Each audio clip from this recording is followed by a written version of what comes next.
નમસ્તે, good morning. આપણે વ્યવહારોની બેવડી અસરની વિસ્તૃત સમજૂતી મેળવી રહ્યા છીએ. ધોરણ 11માં આજે આપણે અગાઉ પહેલો મુદ્દો વ્યક્તિ ખાતાનો હતો. વ્યક્તિ ખાતાના વ્યવહારોની બેવડી અસર, પછી માલ મિલકત ખાતો. આ વ્યક્તિ ખાતાની અંદર ઉધાર ખરીદી ઉધાર વેચાણના વ્યવહારોની બેવડી અસર સમજાતા, જ્યારે માલ મિલકત ખાતાની અંદર મિલકતની ખરીદી વગેરેના વ્યવહારોની બેવડી અસર સમજાતા, ઉપજ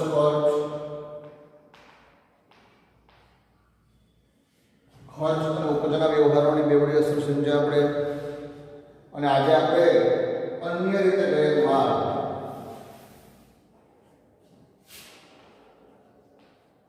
અન્ય રીતે ગયેલ માલના વ્યવહારોની બેવડી અસર, આ મુદ્દો આજે આપણે સમજવાનો છે. અન્ય રીતે ગયેલ માલ, જો માલ ધંધામાં ખરીદી કરીએ એટલે આવે અને માલ ધંધામાંથી વેચાણ કરીએ એટલે જાય, પણ વેચાણ સિવાય બીજી કોઈ રીતે માલ ધંધામાંથી જાય અને અન્ય રીતે ગયેલ માલ કહેવાય. જ્યારે વેચેલ માલની ખરીદી કરીને માલ વેચીએ છીએ તો એ નફો ચડાવીને વેચીએ છીએ. સમજો કે 100 રૂપિયાનો માલ આપણે 120માં વેચીએ, 20 રૂપિયા આપણો પ્રોફિટ છે, આપણી ખરીદ કિંમત છે, આપણી વેચાણ કિંમત છે. પરંતુ સમજો કે 100 રૂપિયાનો માલ કોઈ ધંધાનો માલિક ઉપાડ કરીને લઈ જાય, એ 120ની કિંમત નહીં પરંતુ 100 રૂપિયાની કિંમત જ લઈ જશે. મતલબ મારો કહેવાનો મતલબ એવો છે કે જ્યારે ધંધામાંથી વેચાણ સિવાય અન્ય રીતે માલ જાય તો એ મૂળ કિંમતનો માલ જશે, એટલે કે ખરીદ કિંમતનો માલ જશે. એટલા માટે અન્ય રીતે ગયેલ માલ છે એની જગ્યાએ તમારે ખરીદ ખાતું લખવાનું. જોકે ખરીદીના કારણે માલ આવે છે, પરંતુ માલ જાય ત્યારે ખરીદ ખાતું ક્યારે લખવાનું? તો કે ધંધાનો માલિક અંગત વપરાશ માટે માલ લઈ જાય તે પડતર કે ખરીદ કિંમતનો હોય, અને એ ઉપરાંત માલ જાહેરાતમાં આપીએ, માલ નમૂના તરીકે આપીએ, અને અકસ્માતના કારણે માલ નાશ પામે તો એ પણ આપણે નુકસાની 20 રૂપિયા નુકસાનીથી ધ્યાનમાં નથી લેવાનું, પણ પડતર કિંમત આપણે ગુમાવી છે ધ્યાનમાં લેવાનું. તો ત્યારે પણ આપણે ખરીદ કિંમતનો માલ જ લેવાનો. એટલે પહેલા આપણે અન્ય રીતે માલના એક્ઝામ્પલ સમજી લઈએ અને પછી આપણે એની બેવડી અસર લઈશું. પેલું, ઉપાડથી ગયેલ માલ. ધંધાનો માલિક પોતાના અંગત વપરાશ માટે માલ લઈ જાય ત્યારે ઉપાડથી ગયેલ માલ કહેવાય. એ ઉપરાંત પોતાના અંગત ખર્ચની ચૂકવણી માટે માલ આપે તો તે પણ ઉપાડથી ગયેલ માલ જ કહેવાનો.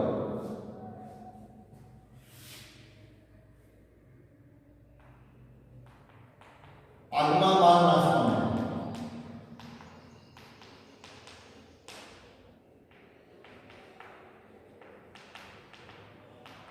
અકસ્માતમાં માલ નાશ પામે.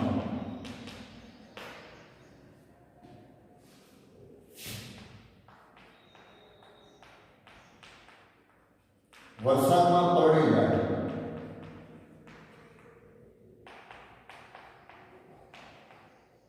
પૂરમાં તણાઈ જાય.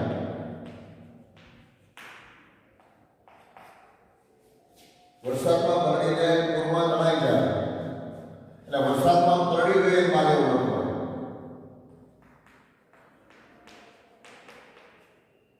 પૂરમાં તણાઈ ગયેલ માલ.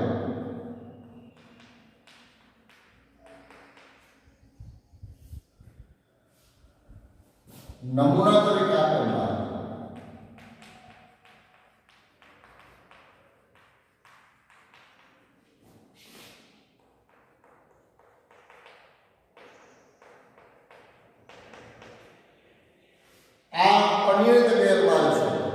કે જે વેચાણ કિંમતનો નહીં પરંતુ આપણે પડતર કિંમત કે મૂળ કિંમતનો માલ લેવાનો હોય, આવા કોઈ પણ વ્યવહારો હોય ત્યારે આની જગ્યાએ આ તમામ ખાતાની જગ્યાએ ખરીદ ખાતું લખવાનું. આ તમામ ખાતાની જગ્યાએ આપણે ખરીદ ખાતું લખવાનું, તો કાળજી રાખવાની. હવે આ દરેક આપણે એક્ઝામ્પલ સમજી લઈએ અને એની ડેવિએશન કેમ આપવી, ડેવિએશન સમજી લઈએ.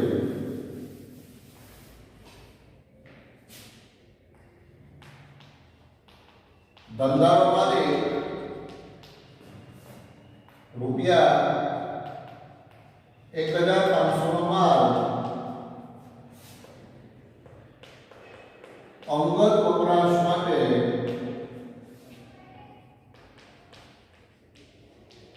લઈ ગયા. ધંધાનો માલિક ધંધામાં લાવે તો મૂડી કહેવાય. ધંધાનો માલિક ધંધામાંથી લઈ જાય, લઈ ગયા. કોણ લઈ ગયા? માલિક લઈ ગયા. તો માલિક લઈ જાય તેને ઉપાડ કહેવાય. એક આમાં ઉપાડ ખાતું છે.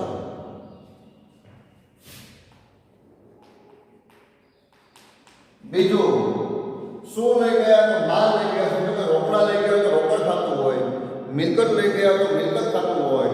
તો માલ લઈ ગયા તે જગ્યાએ ઉપાડથી ગયેલ માલ કહેવાય. આને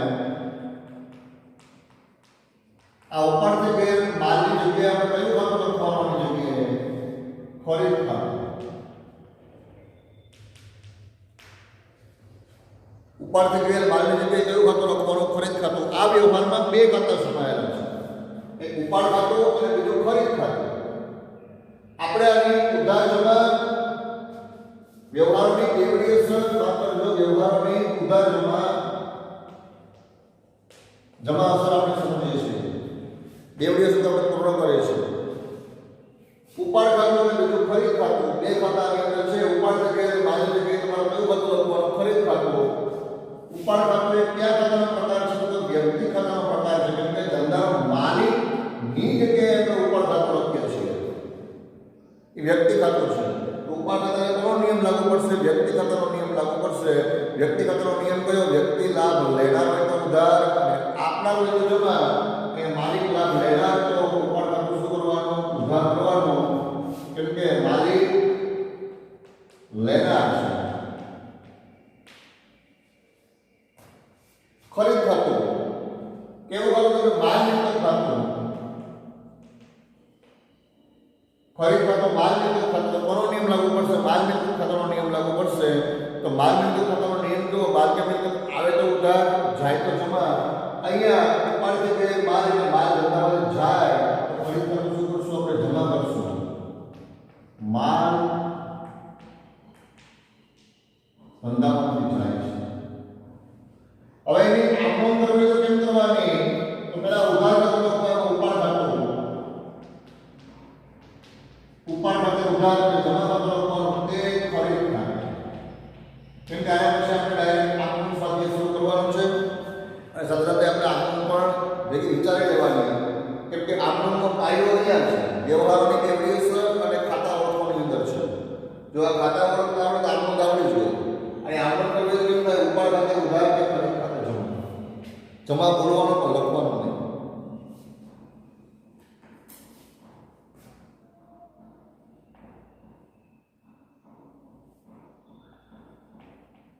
ધંધામાં આગ લાગવાથી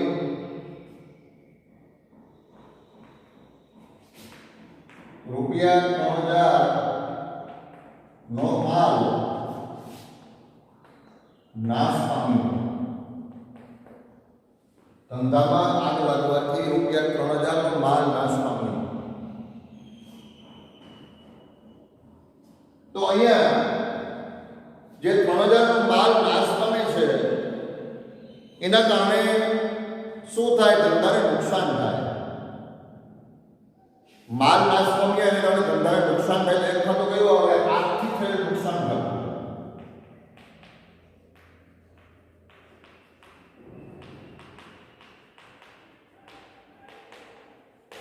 અહીંયા ઉપરની જગ્યાએ એવું લખવાનું, ઉપાડથી થયેલ નુકસાન થાય. કેમ કે ઉપાડ કર્યો એ ઉપાડ માલિકની મૂડી ઘટાડે. સમજો કે 1 લાખની મૂડી હોય માલિકની, કેટલાનો ઉપાડ કર્યો? 1500ની મૂડી ઘટીને કેટલી થઈ જાય? 98,500ની થઈ જાય. ત્યારે 3000નો માલ નાશ પામ્યો છે, 3000ની નુકસાની થઈ છે. એક ખાતો કયો આવશે? આખથી થયેલ નુકસાન ખાતું. બીજું, માલ નાશ પામે છે તો માલ ધંધામાં જાય કે આવે? જાય. બરાબર. તો બીજો ખાતો આવે આખથી બળી ગયેલ માલ ખાતું. આખથી પડી ગયેલ માલ ખાતાની જગ્યા પર એવું બધું લેવાનું ખરીદ ખાતું.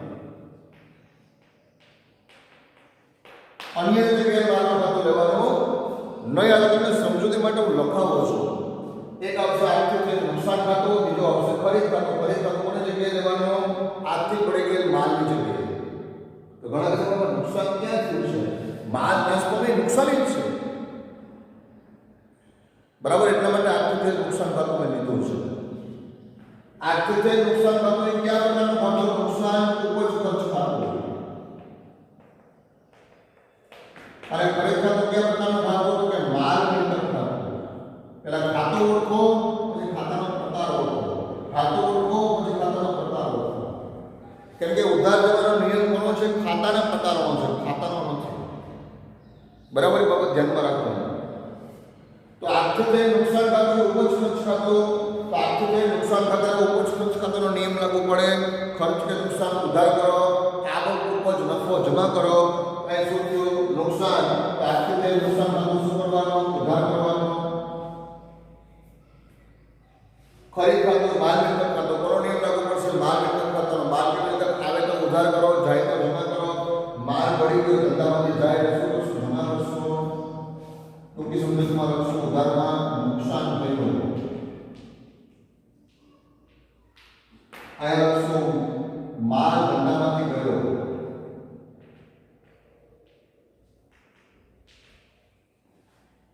હવે આમનો કેમ થાય? ઉધાર ખાતું પહેલા અને જમા ખાતું પછી. ઉધાર ખાતું કેવું છે? આર્થિક નુકસાન ખાતું. એટલે કે એવું નહીં લખવાનું ઉપજ ખર્ચ ખાતે ઉધાર કે માલ મિલકત ખાતે જમા. ખાતાના પ્રકારો છે એ ઓળખા વગર આપણે ઉધાર ખાતું નહીં આપી શકીએ. હવે અહીંયા ડાયરેક્ટની અસર આપવાની. ખાતું ઉધાર થાય, ખાતાનો પ્રકાર ઉધાર ન થાય. કયું ખાતું છે? આર્થિક નુકસાન ખાતું. આર્થિક નુકસાન ખાતે ઉધાર. કયું જમા કર્યું? ખરીદ ખાતું. ખરીદ ખાતે જમા. રૂપિયા કેટલા? 3000.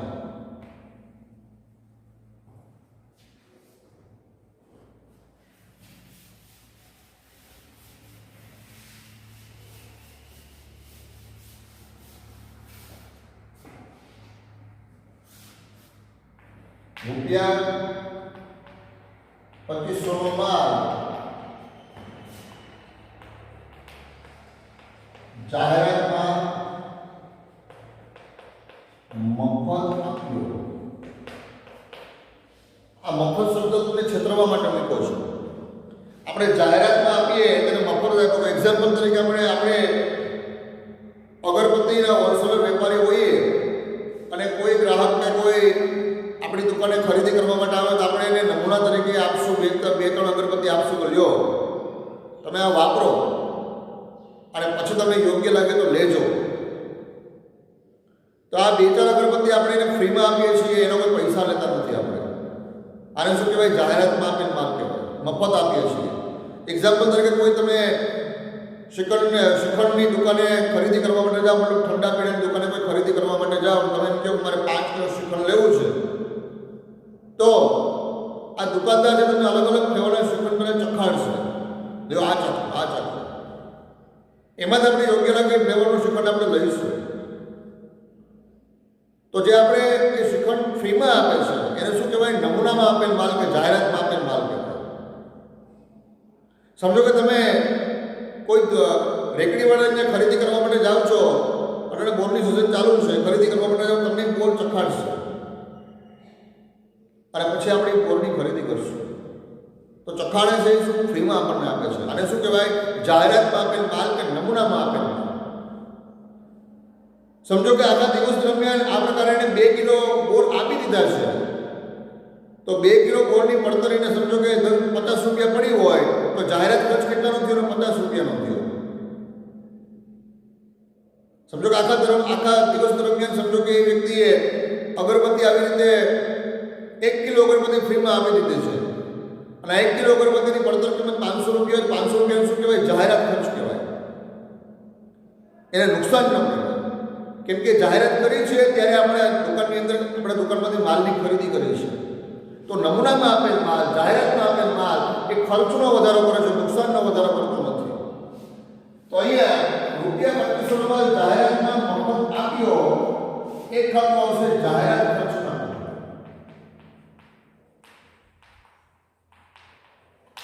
અને બીજું જાહેરાતમાં આપેલ માલનું ખાતું. પણ જાહેરાતમાં આપેલ માલના ખાતાની જગ્યા પર કયું ખાતું લખશું? ખરીદ ખાતું.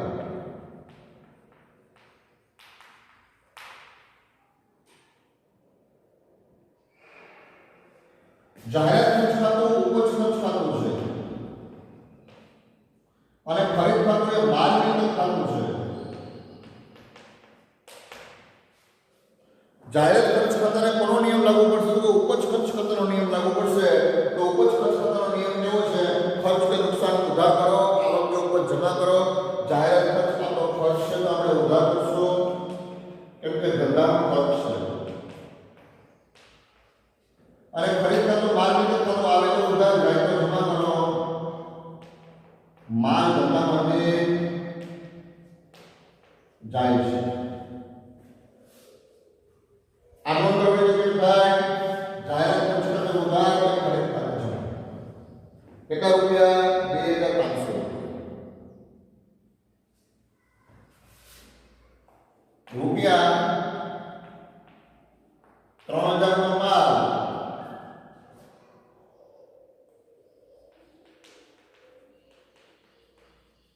અકસ્માતમાં નાશ પામ્યો.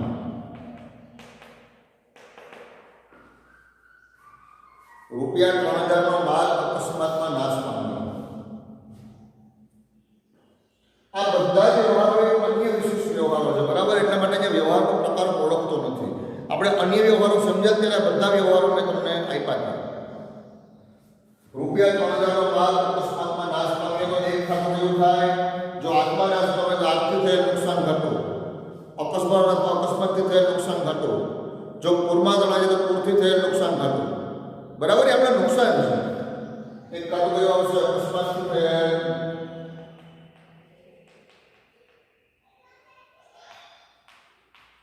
નુકસાન ઘટવું. એક ખાતું આવશે અકસ્માતથી થયેલ નુકસાન ઘટવું. બીજું ખાતું કયું આવશે? ખરીદ ખાતું. કેમ કે અહીંયા આપણે લખવું નથી કે અકસ્માતથી ગયેલ માલની જગ્યાએ કયું ખાતું લખવાનું? ખરીદ ખાતું. અકસ્માતથી થયેલ નુકસાન કયા પ્રકારનું ખાતું? તો ઉપજ ખર્ચ ખાતું. અને ખરીદ ખાતું કયા પ્રકારનું ખાતું? તો કે માલ મિલકત ખાતું. અકસ્માતથી થયેલ નુકસાન ખાતું ઉપજ ખર્ચ ખાતું. તો અકસ્માતથી થયેલ નુકસાન ખાતાને કોનો નિયમ લાગુ પડશે? ઉપજ ખર્ચ ખાતા. નિયમ કેવો છે? ખર્ચ કે નુકસાન ઉધાર કરો, આવક ઉપર જમા કરો. નુકસાન છે તો શું કરશું? આપણે ઉધાર કરશું. કેમ કે ધંધાનું નુકસાન છે.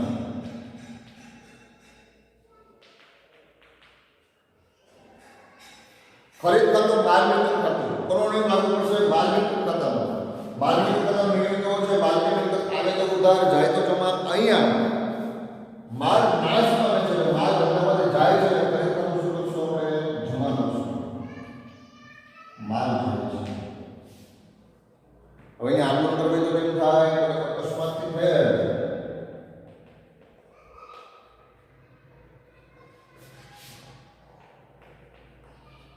નુકસાન ઉધાર તે ખરીદ ખાતે